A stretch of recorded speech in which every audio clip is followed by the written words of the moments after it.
എതിരെയുള്ള ഗ്രാമത്തിൽ പോയി ആരാലും ബന്ധിക്കപ്പെട്ട് കിടക്കുന്ന കഴുതയും അതിൻ്റെ കുട്ടിയെ അഴിച്ചു കൊണ്ടുവരണം.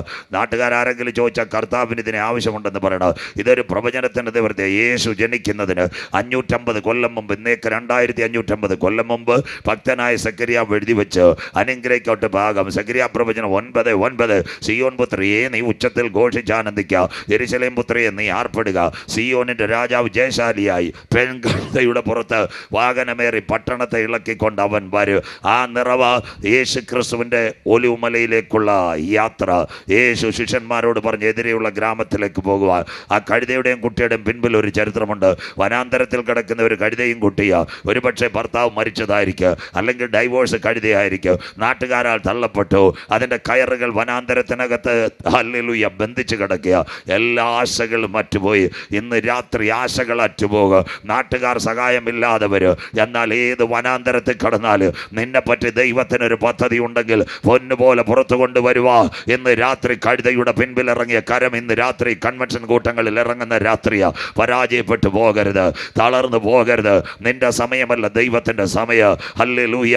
വിതയ്ക്കാനൊരു സമയമെങ്കിൽ കൊയ്യാനൊരു സമയം. നിന്റെ കണ്ണുനീരിനൊരു മറുപടി തരുവാൻ സ്വർഗത്തിലെ ദൈവത്തിന് കഴിയും. എന്താ വനാന്തരത്തിനകത്ത് ദൈവത്തിൻ്റെ ദാസന്മാർ വന്ന് 5 പ്രതികൂലം നിനക്കെതിരെ ആഞ്ഞടിക്കുമ്പോൾ 5 അനുകൂലമായ മറുപടി തരുവാ ഞാൻ ആരാധിക്കുന്ന ദൈവത്തിന് കഴിയും. ദൈവത്തിൻ്റെ ഭക്തന്മാർ അവിടെ വന്നു.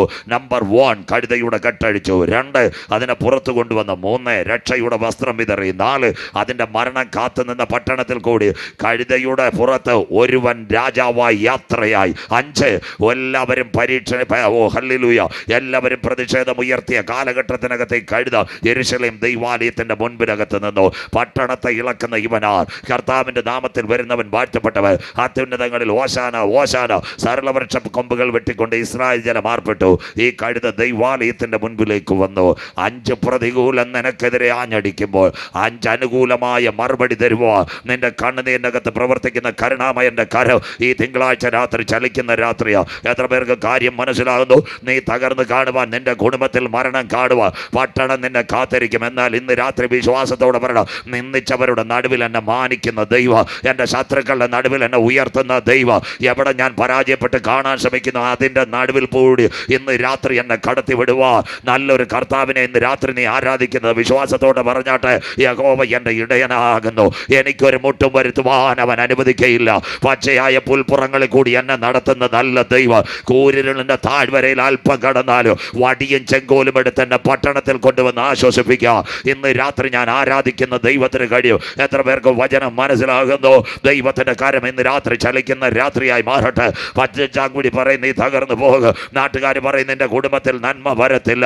എന്നാൽ ഇന്ന് രാത്രി കൃപ പ്രാപിച്ച ദൈവമക്കൾ പറയണം, ആരൊക്കെ നിനക്കെതിരെ വേലി കെട്ടിയാലും, ആരൊക്കെ നിനക്കെതിരെ ബൗണ്ടറി കെട്ടിയാലും, യോസഫ് നീ വാഗ്ദത്തമുള്ളവനെങ്കിൽ നിന്റെ ചേട്ടന്മാർ കെട്ടിയ ബൗണ്ടറിക്കകത്ത് പൊന്നുപോലെ നിന്നെ പടർത്തുക. ഇന്ന് രാത്രി ഞാൻ ആരാധിക്കുന്ന ദൈവത്തിന് കഴിയും. എത്ര പേർ ഇന്ന് രാത്രി ദൈവത്തെ ആരാധിച്ചു കൊണ്ടിരിക്കും? പിശാച് നിന്റെ കുടുംബത്തിനെതിരെ, നിന്റെ കുഞ്ഞുങ്ങൾക്കെതിരെ, നിന്റെ ഭാവിക്കെതിരെ ബൗണ്ടറി വെച്ചിട്ടുണ്ടെങ്കിൽ ഇന്ന് രാത്രി വിശ്വാസത്തോടെ കൺവെൻഷൻ്റെ ആദ്യ രാത്രി പറയണം, എൻ്റെ ദൈവത്താൽ ഞാൻ മതിൽ ചാടി കടക്ക്, എൻ്റെ ദൈവത്താൽ ഞാൻ പടക്കൂട്ടത്തിന് നേരെ പാഞ്ഞെടുക്ക്. ഇന്ന് രാത്രി വചനം ഏറ്റെടുക്കുന്ന ദൈവമക്കൾക്കായി ഞാൻ എൻ്റെ ദൈവത്തെ വാഴ്ത്തുന്നു. ബ്രദർ, ഇന്ന് രാത്രി നീ ഭയപ്പെടരുത്.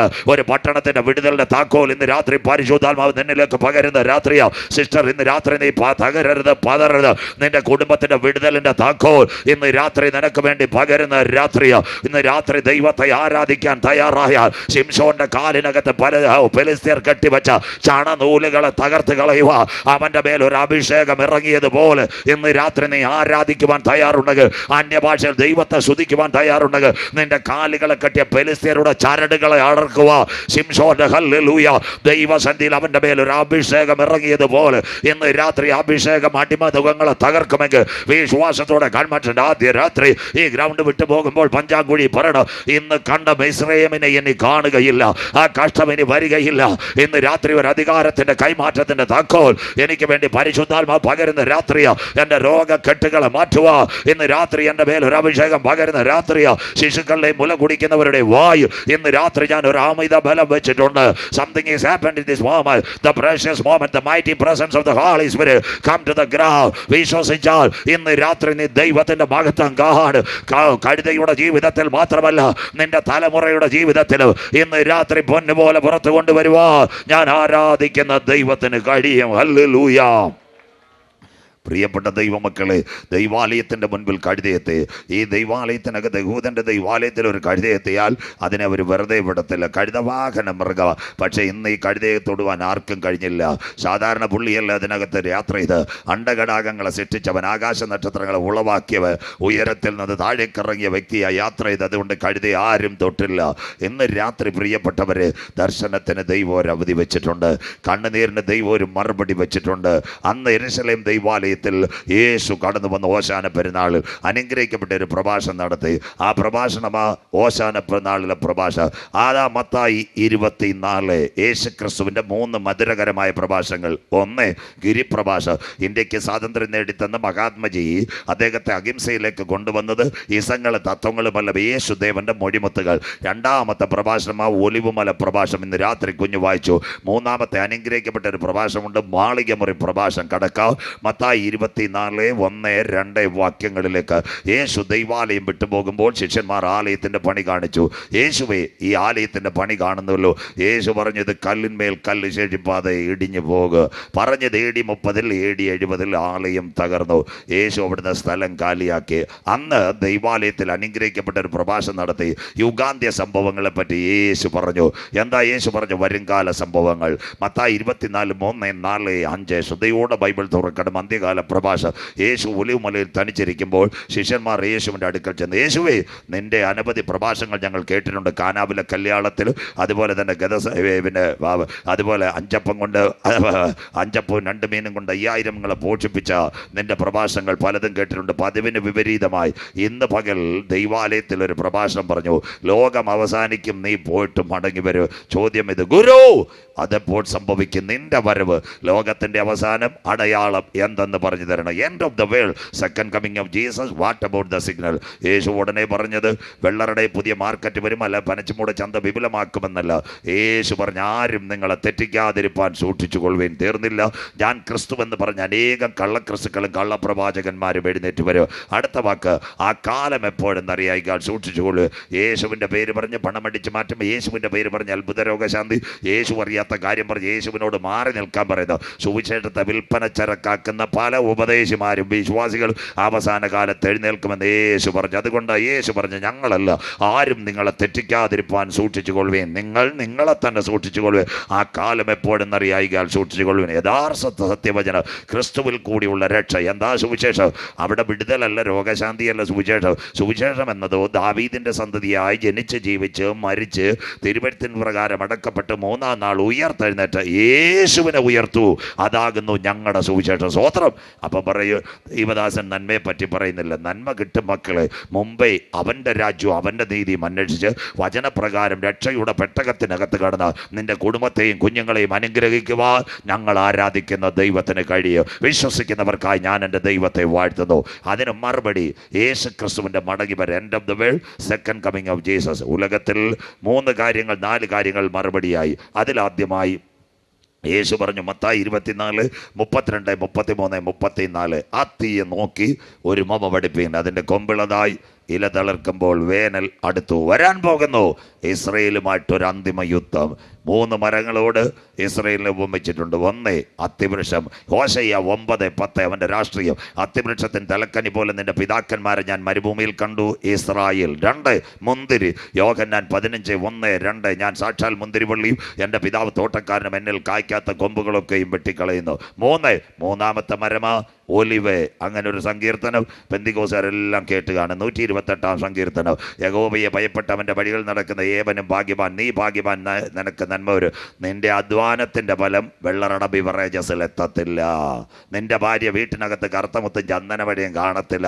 മക്കൾ നെയ്യാറി ചൂണ്ടയിടാൻ പോവിയാൽ. അങ്ങനെ ഒരു സങ്കീർത്തനം ആരെങ്കിലും കേട്ടിട്ടുണ്ടോ?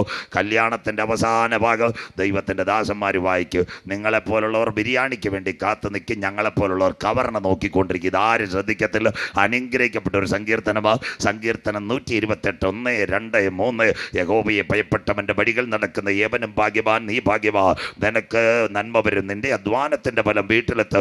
നിന്റെ ഭാര്യ ഫലപ്രദമായ മുന്തിരിവള്ളി പോലെ, നിന്റെ മക്കൾ മേശയ്ക്ക് ചുറ്റും ഒലിവ് തൈ പോലെ ഇരിക്കും. 1, അത്തി അവന്റെ രാഷ്ട്രീയം. 2, മുന്തിരി അവന്റെ സൗന്ദര്യം. 3, ഒലിവ് അവന്റെ ആത്മീയത്തെ കാണിക്കുന്നു. അങ്ങനെയെങ്കിൽ അത്തി തളിർത്തു, കൊമ്പിളതായി വേനലെടുത്തു. വരാൻ പോകുന്നു റഷ്യ ഇസ്രയേൽ യുദ്ധം കടക്കുന്നു അന്തിമ യുദ്ധങ്ങളിലേക്ക്. ഇന്ന് രാത്രി ഈ പഞ്ചാങ്കുഴിയിൽ നിങ്ങൾ ഇരിക്കുമ്പോൾ 1 വർഷവും 5 മാസവുമായി ലോകത്തിൽ ഒരു യുദ്ധം നടക്കുന്നത്. അതിൻ്റെ പേര് കോവിഡാനന്തര ലോകം. റഷ്യ ഉക്രൈനെ ആക്രമിക്കുന്നു. ബൈബിളിനകത്ത് മത്തായി 24, 6, 7 യേശുക്രിസ്തുവിൻ്റെ ഒലിവുമല പ്രഭാഷണം, സർമൺ ഓഫ് ദ മൗണ്ട്, അതിനകത്ത് പറഞ്ഞു, നിങ്ങൾ യുദ്ധങ്ങളെക്കുറിച്ചും യുദ്ധശ്രുതികളെയും കുറിച്ച് കേൾക്ക്, ചഞ്ചലപ്പെട്ടു പോകരുത്, അത് സംഭവിക്കാനുള്ളത്. ഇത് കേട്ടിട്ട് വെള്ളറടയിലെ ഭൂമി എഴുതി വിട്ട് തലങ്കാലയാക്കാൻ നിൽക്കരുത്. ഇതെല്ലാം ഈറ്റുനോവിൻ്റെ ആരംഭം. അതുകൊണ്ട് ചിലർ വിചാരിക്കും യുദ്ധം വരാൻ പോവുക, ഇനി ഉള്ളതെല്ലാം എഴുതി വിട്ട് ചാപ്പാടും കഴിച്ച് നിൽക്കുക. അങ്ങനെ നിൽക്കരുത്. ഇതൊരു അനൗൺസ്മെൻറ്റാണ്. യുദ്ധങ്ങളെക്കുറിച്ചും യുദ്ധശ്രുതികളെയും കുറിച്ച് കേൾക്ക്, ചഞ്ചലപ്പെട്ടു പോകരുത്. അടുത്ത ജാതിയോടും. അതാ കോവിഡാനന്തര ലോകം. അമിത്ഷാ വിചാരിച്ചിട്ട് നടക്കത്തില്ല. അത് കഴിഞ്ഞിട്ട് ഇന്ത്യൻ പ്രധാനമന്ത്രി വിചാരിച്ചിട്ട് നടക്കത്തില്ല. മണിപ്പൂർ കത്തുന്നു. മെയ്തൈ, കുക്കി, നാഗന്മാർ, ആര് ചർച്ച നടത്തിയാലും ഇത് വിജയിക്കാൻ പോകുന്നില്ല. ഇതൊരു അന്തിമ ദിനമാണ്. ബൈബിളിൻ്റെ പ്രവചനം കാസ്റ്റ് ടു കാസ്റ്റ്. ഒരിടത്തൊരു തീപ്പൊരി പതറിയപ്പോൾ ഹരിയാനയിലേക്ക് 2ാമത്തെ കലാപം. അത് കഴിഞ്ഞ് ഗുജറാത്ത് കലാപത്തിന് വേണ്ടി ഒരുങ്ങുന്നു. ജാതിയോടും രാജ്യത്തോടും എതിർക്കും. ഇംഗ്ലീഷിൽ കാസ്റ്റ് ടു കാസ്റ്റ്, ഇന്റർപ്രിട്ടേഷൻ വന്നാൽ കിങ്ഡം ടു കിങ്ഡം. ഇതെല്ലാം കോവിഡാനന്തര ലോകത്തിലായി നടക്കുന്നത് വരവിൻ്റെ ലക്ഷണങ്ങൾ. ക്ഷാമവും ഭൂകമ്പവും അവിടെ ഉണ്ടാകും. ഇതെല്ലാം ഈറ്റുനോവിൻ്റെ ആരംഭം. ശ്രദ്ധയോടെ ബൈബിൾ പഠിതാക്കൾ. 1900 മുതൽ യുദ്ധങ്ങളുടെ കാലം. 1905 റഷ്യ എന്ന് പറയുന്ന രാഷ്ട്രത്തെ ജപ്പാൻ അടിച്ചു തകർത്തു. 1914 മുതൽ 17 വരെ 1ാം ലോക മഹായുദ്ധം. എത്ര പേർ മരിച്ചു? 5 ലക്ഷം പേർ മരിച്ചു. 3ാമത്തെ യുദ്ധം 1939 മുതൽ 45 വരെ 2ാം ലോക മഹായുദ്ധം. 5.5 കോടി പേർ മരിച്ചു. 1957 ഇസ്രയേൽ സംബന്ധിച്ച യുദ്ധം. 1967 അറബ് ഇസ്രയേൽ വാർ. 1971 ഇന്ത്യ ചൈന യുദ്ധം. 73 വരുമ്പോൾ അമേരിക്ക വിയറ്റ്നാം യുദ്ധം. അത് കഴിഞ്ഞ് 80 മുതൽ 90 വരെ സൂപ്പർ യുദ്ധം. ഇറാനും ഇറാഖും കട്ടക്കടി കൂടി. 90 സദാം ഹുസൈൻ കുവൈറ്റിനെ ആക്രമിച്ചു. ഈ യുദ്ധം കഴിഞ്ഞതിന് ശേഷം ഒരിടവേളയായിരുന്നു. പക്ഷേ കോവിഡിന് ശേഷം ഇന്ന് രാത്രി നിങ്ങൾ ഇവിടെ ഇരിക്കുമ്പോൾ 16 മാസമായി ഒരു യുദ്ധം നടക്കുന്നു. റഷ്യ ഉക്രൈനെ ആക്രമിക്കുന്നു. ഇത് അന്തിമ യുദ്ധത്തിലേക്ക് പോകുന്ന 3ാം ലോക മഹായുദ്ധത്തിലേക്ക്. എന്തിന് റഷ്യ ഉക്രൈനെ ആക്രമിക്കുന്നു? ഇനിയുള്ള കാര്യങ്ങളെല്ലാം ബൈബിൾ പ്രവചനം. അന്ത്യകാലങ്ങൾ കേട്ടോ, യുഗാന്ത്യ സംഭവങ്ങളാണ്. എന്തിന് റഷ്യ ഉക്രൈനെ ആക്രമിക്കുന്നു? ലോകത്തിൽ 2 വൻ ശക്തികൾ. ഒന്ന് അമേരിക്ക, USA, 51 സ്റ്റേറ്റാണ് അമേരിക്കയിലുള്ളത്. അത് കഴിഞ്ഞാൽ 2ാമത്തെ വൻ ശക്തിയുടെ പേരാണ് USSR, United socialist Soviet republic. എന്താ റഷ്യ ഉക്രൈൻ യുദ്ധം? പറയാം. റഷ്യ ലോകത്തിലെ ഏറ്റവും വലിയ സമ്പന്ന രാഷ്ട്രമായിരുന്നു. 1987. നാട്ടുകാർക്കും കേൾക്കാം, പഠിക്കുന്നവർ കേൾക്കാം. ബൈബിളിലെ പ്രവചനത്തിലേക്ക് വരിക. 1987 റഷ്യയിൽ ഒരു ഭരണാധികാരി വന്നു. അദ്ദേഹത്തിൻ്റെ പേര് മീഖായൽ ഗർബച്ചോവ്. അദ്ദേഹം വന്നപ്പോൾ അദ്ദേഹത്തിൻ്റെ ഭരണത്തിൽ കൂടെ ഇരുന്നവർ പറഞ്ഞു, സാറേ, ഈ രാജ്യത്തെ നമ്മൾ കൊണ്ടുപോകണമെങ്കിൽ ഭയങ്കര ബുദ്ധിമുട്ടാണ്. എല്ലാവർക്കും ഭക്ഷണം, എല്ലാവർക്കും പാനീയം, എല്ലാവർക്കും ഡ്രസ്സുമൊക്കെ കൊടുക്കണമെങ്കിൽ രക്ഷയില്ല. ജനസംഖ്യ പെരുകുന്നു. അങ്ങനെ റഷ്യയെ വെട്ടിമുറിക്കണം. അന്ന് ആദ്യമായിട്ട് കമ്മ്യൂണിസ്റ്റുകാർക്കറിയാം, ഗ്ലാസ് ഡസ്റ്റും പെരിസ്ട്രോയ്ക്ക് ഒരു പുതിയ സിദ്ധാന്തം കൊണ്ടുവന്ന് റഷ്യയെ ആര് വെട്ടിമുറിച്ചെന്നറിയാമോ? ആര് വെട്ടിമുറിച്ചു? മീഖായൽ ഗർബച്ചോവ്. 15ആയിട്ട് റഷ്യയെ വെട്ടിമുറിച്ചു. Tajikistan, Kyrgyzstan, Kazakhstan, Turkmenistan, Azerbaijan, Latvia, Lithuania, Estonia, അത് കഴിഞ്ഞ് ബെലാറസ്, അത് കഴിഞ്ഞ് ക്രിമിയ, അത് കഴിഞ്ഞ് ചെച്ചിനിയ, അത് കഴിഞ്ഞ് സൈബീരിയ. പ്രവചനത്തിലേക്ക് മുന്നോട്ട് വരാം. പ്രിയപ്പെട്ട ദൈവമക്കളെ, ഈ മീഖായൽ ഗർബച്ചോവിനെ പറ്റി പറയുമ്പോൾ ഒരു കാര്യം ദൈവ കുഞ്ഞുങ്ങൾ കേൾക്കണം.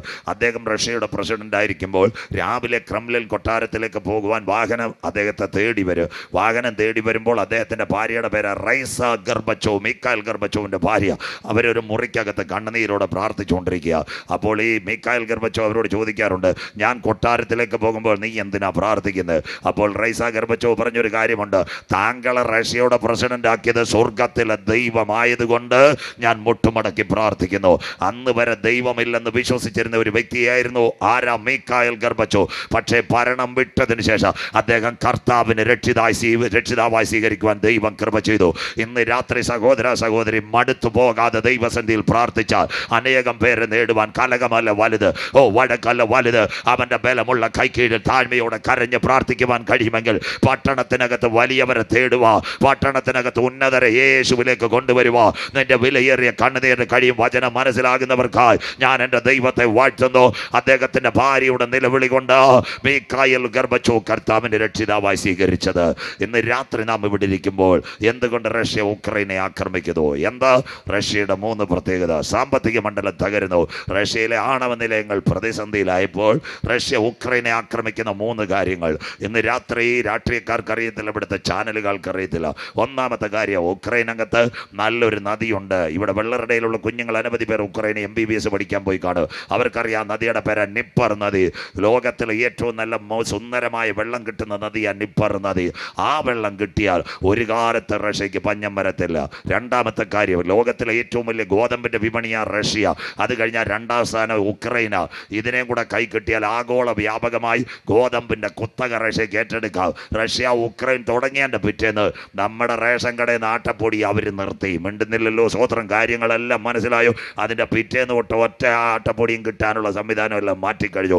മൂന്നാമത്തെ സംഭവം, റഷ്യയിലെ ആണവ നിലയം ഇപ്പോൾ ചൊർണോബ് എന്ന അതിൻ്റെ പേര്. വെള്ളറുടെ ഇന്ന് ആറാട്ടുകുടിയിലേക്ക് പോകുന്ന വഴി KSRTCയുടെ വണ്ടി ഒതുക്കി കിടക്കുന്ന പോലെ റഷ്യയിലെ ആണവ നിലയം ഇന്നൊരു പരുവത്തിൽ കിടക്കുക, രക്ഷയില്ല. അങ്ങനെയെങ്കിൽ ഉക്രൈനിൽ ഒരു ആണവ നിലയമുണ്ട്. ആ ആണവ നിലയത്തിൻ്റെ പേര് സഫ്രോഷിയ ആണവ നിലയം. ഇത് പിടിക്കാൻ വേണ്ടിയാ ഇന്ന് 16 മാസത്തിന് ശേഷവും 17ാം മാസവും റഷ്യ ഉക്രൈനെ ആക്രമിക്കുന്നു. 1 നിപ്പർ നദി, 2 ചൊർണോബിൽ ആണവ നിലയന്മാരെ സഫ്രോഷിയ. മൂന്നാമത്തെ കാര്യം, ഗോതമ്പ് പിടിച്ചടക്കിയാൽ ഇന്നത്തെ സാമ്പത്തിക സ്ഥിതിയിൽ റഷ്യ 1ാമതാകും. ഇത് ഉടനെയൊന്നും അവസാനിക്കാൻ പോകുന്നില്ല. പ്രിയപ്പെട്ടവരെ, എന്തുകൊണ്ട് വേഗത്തിൽ ഈ ആക്രമണം വന്നു? ഉക്രൈനിൽ ഒരു പ്രസിഡന്റ് വന്നു. അവൻ വന്നത് 2010 കൂടിയാണ്. അവൻ്റെ പേര് വ്ളാഡിമിർ സെലൻസ്കി. വ്ളാഡിമിർ സെലൻസ്കിയുടെ പ്രത്യേകത എന്താണെന്നറിയാം? അവൻ ഒരു യഹൂദനാണ്. അവൻ വന്നുടനെ ലോകത്തിലെ ഏറ്റവും വലിയ സൈനിക സംഘടന അമേരിക്കയുടെ നേതൃത്വത്തിൽ നാസയ്ക്ക് ഒരു കത്ത് സൈനിക നാറ്റോയ്ക്ക് ഒരു കത്ത് കൊടുത്തു, ഞങ്ങളെ ഏൽക്കണം. അവർ പറഞ്ഞു പറ്റത്തില്ല. 2013 2ാമത്തെ കത്ത് അമേരിക്കയുടെ പ്രസിഡന്റായ ബരാക് ഒബാമയുടെ കൊടുത്തു, ഞങ്ങളെ നിങ്ങളുടെ കൂടെ ചേർക്കണം, റഷ്യയുടെ കൂട്ടത്തിൽ നിൽക്കാൻ താല്പര്യമില്ല. അദ്ദേഹം പറഞ്ഞു പറ്റത്തില്ല. എന്താ വിഷയം? ഇവിടുത്തെ ആർക്കും അറിയത്തില്ല. 1971 ഒരു കരാറുണ്ട്. ആ കരാറിൻ്റെ പേര് ജോൺ ഓഫ് കെന്നഡി കരാർ. എന്താ ഈ കരാർ? റഷ്യയും അതുപോലെ തന്നെ അമേരിക്കയും ഒപ്പുവെച്ചൊരു കരാറ്. റഷ്യയുടെ മണ്ണിനകത്ത് അതിൻ്റെ ചുറ്റും ഒറ്റ രാജ്യങ്ങളെ നാറ്റോയിലകത്താക്കത്തില്ല. എന്താ കാര്യം എന്നറിയാം? റഷ്യയുടെ തൊട്ട് ചേർന്ന് കിടക്കുന്ന ഒരു രാഷ്ട്രമാണ് ഉക്രൈനകത്ത് ഈ കാര്യം ചെയ്താൽ എന്താ ചെയ്തതെന്നറിയാമോ? റഷ്യക്കകത്ത് ഉക്രൈനകത്ത് ഈ അമേരിക്ക ഉക്രൈനെ ഏറ്റെടുത്താൽ അവിടെ ഒരു വലിയ റഡാർ കൊണ്ടുവെക്ക്. അത് കഴിഞ്ഞ് സാറ്റലൈറ്റ് നിരത്തി കഴിഞ്ഞാൽ റഷ്യയുടെ സകല സംവിധാനങ്ങളും അമേരിക്ക അട്ടിമറിക്കും.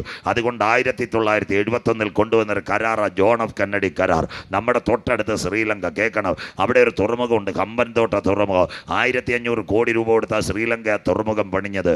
അപ്പോൾ അവിടെ ഈ അടുത്ത ദിവസങ്ങളിൽ ഒരു കപ്പൽ വരാൻ പോയി. ആ കപ്പലിൻ്റെ പേരാ യുവാങ് 5, ചൈനയിലൂടെ ചാരക്കപ്പൽ.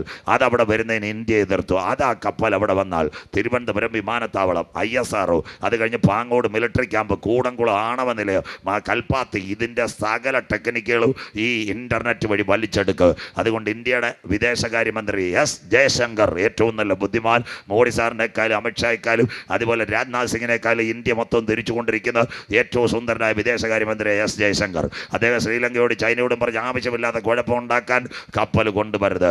ശ്രീലങ്ക കരഞ്ഞു, ഞങ്ങളുടെ അല്ല തുറമുഖം അവരെ കൊണ്ടുവരും. ചൈന മിണ്ടിയില്ല, കപ്പൽ കൊണ്ടുവന്നു. ഇന്ത്യക്കാരനും ഒന്നും ചെയ്തില്ല. ഇന്ത്യക്കാർ ഒരു കാര്യം ചെയ്തു, ശ്രീലങ്കയുടെ മേളിലോട്ട് ഒരു സാറ്റലൈറ്റ് അങ്ങ് വിട്ടുകൊടുത്തു. ഇൻ്റർനെറ്റ് മുഴുവൻ കട്ടായി, ജാമായി. അത്ര ബുദ്ധിയുള്ളവന് ഇന്ത്യയുടെ വിദേശകാര്യമന്ത്രി S ജയശങ്കർ. അദ്ദേഹമായി ഇന്നാൾ കഴക്കൂട്ടം പാലത്തെ വന്ന് കൈ കാണിച്ചപ്പോൾ ഇവിടുത്തെ CPM-കാരെല്ലാം ചോദിച്ചു, ഇത് കയ്യാ ഇങ്ക വന്നിരിക്കുന്നതെന്ന്. സ്വോത്രം. ഇനി ഒരുപക്ഷെ തിരുവനന്തപുരത്ത് മത്സരമുണ്ടായാൽ മലയാളികളെ ഒറ്റ ഒരെണ്ണത്തിന് BJP-കാർ ഇവിടെ നിർത്തിയാൽ അവർക്ക് വിശ്വാസമില്ല.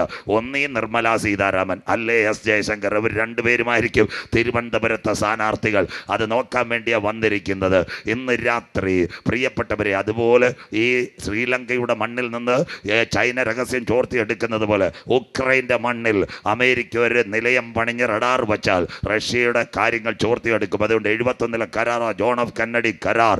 റഷ്യയുടെ ചുറ്റുമുള്ള ഒരു രാജ്യങ്ങളെ നാറ്റോയുടെ സഖ്യത്തിൽ ചേർക്കത്തില്ല. പ്രിയപ്പെട്ട ദൈവമക്കളെ, പിന്നത്തതിൽ എന്ത് സംഭവിച്ചു പറയാം. അവൻ വീണ്ടും 2016 അടുത്ത കത്ത് കൊടുത്തു. അടുത്ത കത്ത് ആർക്ക് കൊടുത്തു? ബൈഡന് കൊടുത്തു. ബൈഡന് കൊടുത്തിട്ട് പറഞ്ഞു ഞങ്ങളെ അമേരിക്കൻ സഖ്യത്തിൽ ചേർക്കണം. അമേരിക്ക പറഞ്ഞു പറ്റത്തില്ല, പഴയ കരാർ. 2020 കോവിഡ് കാലം ഇന്നത്തെ അമേരിക്കൻ പ്രസിഡന്റ് ജോ ബൈഡന് കത്ത് കൊടുത്തിട്ട് പറഞ്ഞു ഞങ്ങളെ നിങ്ങളെ ചേർക്കണം. എന്നിട്ട് യഹൂദൻ ചെയ്ത അടുത്ത പരിപാടി യൂറോപ്യൻ യൂണിയനും കത്ത് കൊടുത്തു ഞങ്ങളെ നിങ്ങളുടെ കൂടെ ചേർക്കണം. അപ്പ റഷ്യക്ക് പിടികിട്ടി. അവൻ IPC നിന്ന് ഷാരോന്ന് നിന്ന് ചർച്ചക്കോട് നിന്ന് ന്യൂ ഇന്ത്യ എന്ന് ഇൻഡിപെൻഡന്റ്. എവിടെയും ചാടാൻ തയ്യാറാ. ഇനി വച്ചേക്കേണ്ട സ്വത്രം. അതുകൊണ്ട് 2022 ഫെബ്രുവരി മാസം 23-ാം തീയതി, കഴിഞ്ഞ കൊല്ലം ഫെബ്രുവരി 23-ാം തീയതി ഒരാക്രമണം തുടങ്ങി. റഷ്യ ഉക്രൈനെ ആക്രമിച്ചുകൊണ്ടിരിക്കുന്നു. ഇതിവിടെങ്ങും തീരത്തില്ല.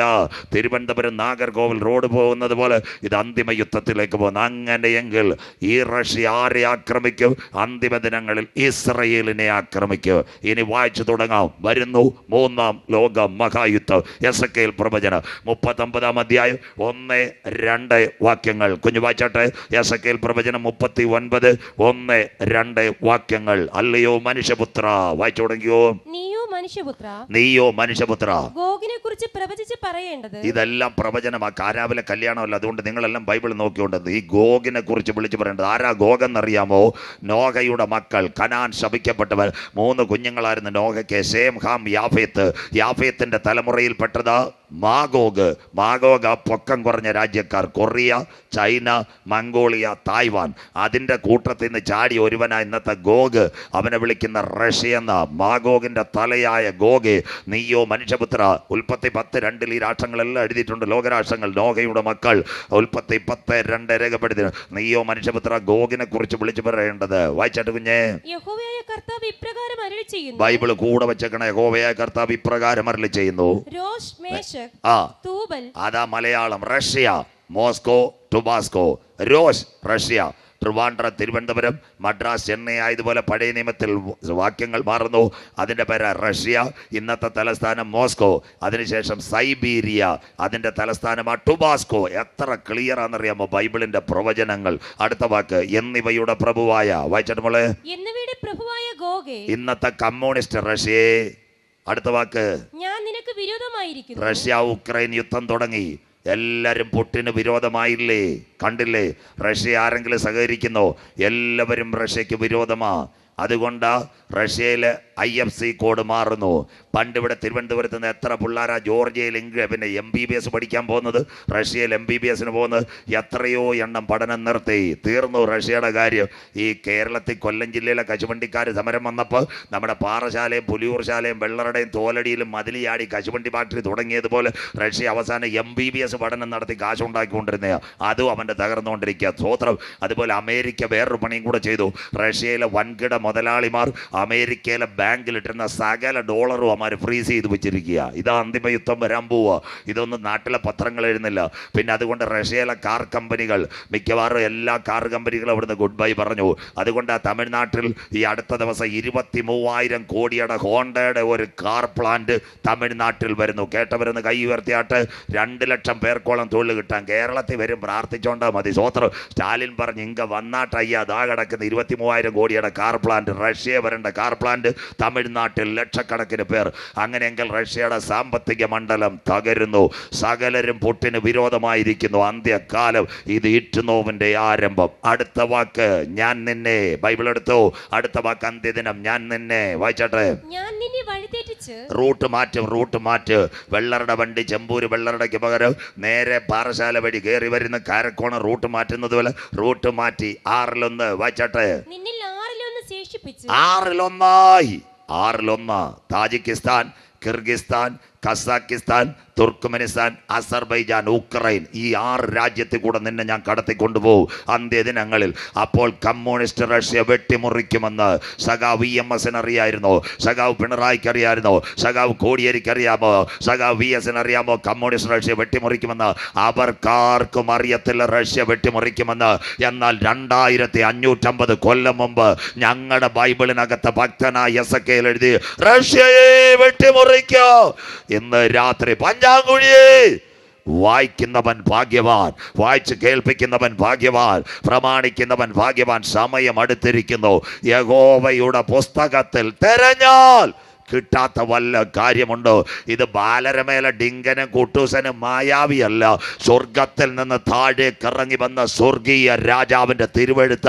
ഇന്ന് രാത്രി ഇത് ഉയർത്തുന്നവൻ ഭാഗ്യവാ, ഇത് പ്രസംഗിക്കുന്നവൻ ഭാഗ്യവാ, ഇതെടുത്തവന്റെ തലമുറ എൻ്റെ ദൈവത്താൽ മാനിക്കപ്പെടും. ഇവിടുത്തെ ഒരു രാഷ്ട്രീയക്കാരൻ അറിയത്തില്ല റഷ്യ വെട്ടിമുറിക്കുമെന്ന് ഞങ്ങളുടെ ബൈബിളിനകത്ത് ക്ലിയർ ആയിരിക്കുന്നു. അങ്ങനെയെങ്കിൽ ഈ റഷ്യ ആരെ ആക്രമിക്കും? അടുത്ത വാക്ക് വായിച്ചാട്ട് കുഞ്ഞേ. വടക്കേ അറ്റം, അട്ടർ മോസ്റ്റ് അഥവാ ഏറ്റവും വടക്കേറ്റ സിറിയ, ആ ഭാഗങ്ങൾ മുന്നോട്ട് വായിക്കും. സിറിയയിൽ നിന്ന് പുറപ്പെടുവിച്ച് ദാ കിടക്കുന്ന കരം ഉയർത്തിയാട്ടെ, അന്തിമ യുദ്ധം വരാൻ പോകുന്നു. റഷ്യ ഇസ്രയേലിനെ ആക്രമിക്കുക. ആ ഈറ്റ് നോവിന്റെ ആരംഭം 16 മാസം കഴിഞ്ഞു. ഒരു യുദ്ധം തുടങ്ങിയിട്ട് ഇതുവരെയും പരിസമാപ്തിയായില്ല. ഷുഗർ രോഗിക്ക് ഒരു മുറിവ് വന്നാൽ അത് കെട്ടിയും ഉണങ്ങിയും പോകുന്നത് പോലെ ലോകരാജ്യങ്ങൾ മുഴുവൻ ഇവന് വേണ്ടി അങ്ങോട്ടും ഇങ്ങോട്ടും വാദിച്ചിട്ട് രണ്ട് കൂട്ടർ സമാധാനമില്ലാതിരിക്കുന്നു. ഉക്രൈനെ ഒന്നും തകർക്കാൻ പറ്റത്തില്ല. അടുത്ത കാര്യങ്ങൾ അടുത്ത ദിവസങ്ങളിൽ പറയാം, എല്ലാവരും നേരത്തെ പറഞ്ഞത്. പ്രിയപ്പെട്ട ദൈവമക്കളെ, അങ്ങനെയെങ്കിൽ റഷ്യ ഉക്രൈനെ ആക്രമിക്കുമോ, ഇസ്രയേലിനെ ആക്രമിക്കുമോ? ബൈബിളിനകത്ത് എഴുതിയിട്ടുണ്ട്. എസെക്കിയേൽ പ്രവചന 38 അധ്യായം 7-8 വാക്യങ്ങൾ എല്ലാവരും പഠിച്ചുകൊണ്ടേ പോകാവൂ. അന്ത്യകാല സംഭവം. ഒരു ബൈബിൾ കോളേജിൽ പോയാൽ ഇത്രയും വലിയ നോട്ട്സ് നിങ്ങൾ കിട്ടത്തില്ല. എസെക്കിയേൽ 38-7-8 വാക്യങ്ങൾ. നീയോ ഒരുങ്ങിക്കൊള്ളുക. വായിച്ചാട്ട് കുഞ്ഞേ. ഒരുങ്ങിക്കൊള്ളുക. റഷ്യയുടെ അടുക്കൽ കൂടിയ സകല ഇസ്ലാമിക രാഷ്ട്രങ്ങളും എഴുന്നേൽക്കാൻ പോവുക അന്ത്യദിനം. നീയും അതിന്റെ കൂടെ കൂടിയ. വായിച്ചാട്ടെ. നിന്റെ സമൂഹമൊക്കെയും ഒരുങ്ങിക്കൊള്ളുക. ഇന്ന് റഷ്യ അവർക്ക് മേധാവിയായിരിക്കും. ചൈന, സൗദി അറേബ്യ, ഇറാൻ, തുർക്കി ഇവരെല്ലാം ഇന്ന് റഷ്യയോട് കൈ കൊടുക്കുക. ലോകം 2 ചേരിയിൽ. കോവിഡ് ചെറിയ സംഭവമല്ല. അന്തിമ യുദ്ധത്തിന്റെ ചാലുകൾ. അടുത്ത വാക്ക് വായിച്ചാട്ടെ.